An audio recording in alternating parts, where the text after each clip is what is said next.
Have you ever had a moment of perfect clarity? A moment where every puzzle piece you didn't even know was missing suddenly clicks into place, and the picture it reveals is a nightmare? This is the story of how my 4-year relationship, my engagement, and my trust in my best friend were all obliterated in one single, brutal night. It all started with my best friend, Chris. We'd been brothers since school. He was the one who insisted on setting me up with a girl named Lily. He told me, with a wink, that we'd be perfect for each other. And he was right. From the moment I met her, I was smitten. She was beautiful, funny, smart, but she seemed completely uninterested in me romantically. We stayed friends for a year. Then, Chris got a dream job on the other side of the country. The day after he told me he was leaving, Lily pulled me aside. She confessed she'd had feelings for me the entire year. I was over the moon. But when I told Chris, his reaction was cold, dismissive. He asked, "Are you sure that's what she said?" It was weird, but I was too happy to care. The next 3 years were a dream. Lily and I built a life. We moved in together. We were that couple, the one everyone looked at and thought, "I want what they have." She'd FaceTime me every night she was away until we fell asleep. I'd wake up to the sound of her snoring through the phone. I called her my personal alarm clock. I was so deeply, truly happy. On Thanksgiving, surrounded by our families, I proposed. She said yes. The feeling was indescribable. Then, the dream started to crack.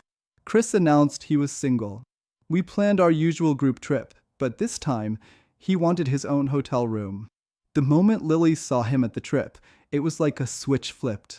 She was distant, cold. She hovered around him all day, laughing at his jokes, touching his arm. I felt like a ghost. That night, they both disappeared. I called her. For the first time in 3 years, it went straight to voicemail. Panic started to set in. Then a text, "Sorry, babe. Family emergency with my mom. Had to leave. Chris is driving me." My gut screamed that it was a lie, but my heart defended her. She'd never do that, I told myself. Not the girl who falls asleep on FaceTime with me. An hour later, my phone exploded. Our group chat. A photo. Lily and Chris kissing. The caption read, "You were right, old flames don't die." My world stopped. I stared at that photo, my hands shaking. I zoomed in, looking for a sign it was fake, a filter, anything. But it was real. It was intended for someone else, but she'd sent it to all of us. The ultimate humiliation. The messages flooded in, "Delete that." Wrong chat. But the damage was done. Everyone saw it. Everyone was looking at me. I didn't say a word. I just stood up, walked out, and flew home. The man I was died in that moment. The man who came home was different. I changed the locks. I packed every single one of her things. I mailed it all to her mother's house. I texted her 3 sentences. "We're done. Your things are at your mom's. Keep the ring." I never wanted to see that symbol of my naivety again. Then, a friend of hers filled in the final, sickening piece of the puzzle. Chris and Lily had a history. An on-again, off-again, toxic cycle they'd hidden from me. Chris hadn't set me up out of kindness. He'd passed me his problem until he was ready to take it back. She showed up at my door weeks later, crying. She had nowhere to go. Chris didn't want her. She begged for a second chance. She said it was a mistake. And that's when I finally spoke my truth.